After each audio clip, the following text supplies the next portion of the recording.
Salut à tous, c'est Vitz d'Historia Games. Je suis actuellement au tournoi de la Citadelle à Carcassonne. On voit qu'à ma droite, il y a l'Alice qui est prête à accueillir les combattants qui sont aussi en train de se préparer en dessous. On va vous présenter les meilleurs moments. Bon visionnage. La cité médiévale de Carcassonne. Datant du XIIe siècle et située à 100 km au sud-est de Toulouse, elle a été investie le week-end des 15 et 16 avril par un tournoi de Béour. Avant d'arriver en France, le Béour renaît en Russie en 1990. Les équipes se combattent en 1 contre 1, 3 contre 3, 5 contre 5 et 21 contre 21. Le joueur qui pose 3 appuis au sol est éliminé, et l'équipe qui garde le plus de joueurs debout remporte la manche.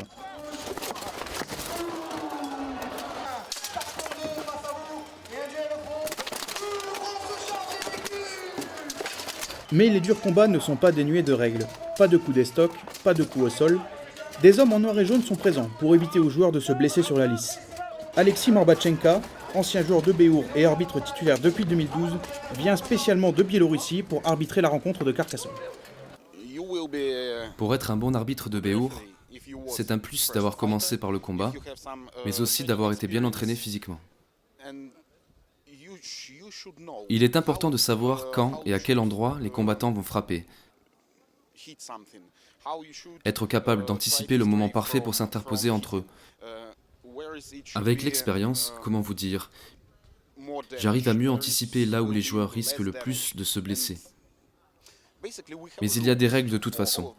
Les joueurs de Béour savent quelles techniques sont autorisées et lesquelles sont interdites. Un jour, des combattants de Béour m'ont interpellé et m'ont dit « Merci, merci à toi pour ce que tu fais pour m'avoir sauvé la vie. » C'est très gratifiant.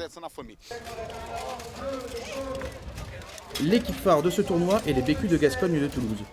Venus à 2 équipes, ils se hissent à la première place du classement français. Pour John Valbreck, capitaine des Bécus et vice-président de la Fédération française de Béour, ce sport est avant tout une question de partage. On essaie de faire en sorte que tout le monde y trouve aussi du plaisir et trouve sa place dans l'équipe, que ce soit pour l'équipe 1 ou l'équipe 2, quoi. Leurs adversaires les plus farouches sont les Russes de l'équipe PLK de Saint-Pétersbourg. Eux sont premiers au classement mondial. Ouais, les Russes, on pensait leur prendre au moins un round, mais non, en fait on a vu qu'ils nous ont observés depuis 2 jours. Là, ils ont bien retenu notre nom, donc je pense qu'ils ont montré de quoi ils étaient capables au plus haut niveau, quoi. L'équipe de France puise elle aussi directement chez les Bécus pour les compétitions internationales. Je suis sélectionné en équipe de France en 5 contre 5 et en 21 contre 21. Et on est 12 dans l'équipe à être sélectionnés, donc on va y aller en force, quoi. D'accord, donc les Bécus de Gascogne, ils composent bien l'équipe de France, quoi. Ouais, en partie, ouais. Petit Jean a commencé, lui, il y a 2 semaines chez les Bécus de Gascogne. Je faisais du rugby, de la force athlétique et de la boxe. J'en avais un peu marre et j'ai regardé sur internet des vidéos, ça me plaisait beaucoup depuis un an et demi. Et là j'ai vu que le club était juste à côté de chez moi à Toulouse, donc j'ai pris mon courage à 2 mains, j'ai envoyé un mail. De suite on m'a répondu, on m'a dit viens essayer, il n'y a pas de problème. Mais ce laps de temps n'est pas suffisant pour qu'il soit bien formé. C'est pas vraiment le poids de l'armure, mais c'est vraiment le fait qu'on ne puisse pas respirer dans le casque. J'arrive pas à trouver de l'air et vraiment ça me bloque. Et ma condition physique aussi. Je suis pas assez préparé au bout de 2 semaines pour vraiment être un joueur de Béour aguerri. Toutefois, même les plus expérimentés peuvent recevoir toutes sortes de blessures, comme nous l'explique le responsable de la Croix-Rouge présent sur place. On a eu un genou, on a eu une épaule déboîtée, on a eu en plus 2 épaules, une déboîtée, 2 traumas du genou et actuellement il y a un doigt sectionné. Moi je suis allé voir un peu sur internet voir ce que c'était, puisque je ne connaissais pas. J'avais appelé le club français qui m'a dit qu'il y avait quand même des interventions assez importantes.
Il faut du temps, de l'argent et de l'entraînement pour pratiquer le béour. Ce sport au succès croissant permet de renouer avec certaines traditions du Moyen-Âge, surtout quand on le pratique dans les murs médiévaux de Carcassonne. C'est la fin de cette vidéo. Si vous l'avez aimée, n'hésitez pas à laisser un pouce bleu et à la partager, et je vous convie à nous retrouver sur historygames.com. À la prochaine!